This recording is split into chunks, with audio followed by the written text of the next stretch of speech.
just wanted to show you some of the beautiful fall foliage we have around our camper.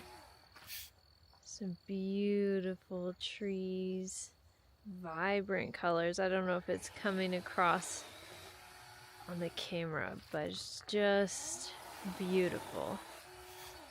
And we are just so thankful that we can have a fire, because most of the places we have been recently have had burn bans, so we can't do a fire. So this is really great, and we're excited to cook over a fire tonight and just have those cozy, warm vibes. All right, we got the wood cut up and stacked, and we've got it in two separate piles. We've got the kindling section, which this is basically the small kind of like branches and twigs that can be used to start the fire with. And then we've got kind of the bigger wood section, which honestly, these are still kind of smaller in size. You can kind of see with my hand. But that's what's gonna actually have the coals that's gonna keep this fire going for us.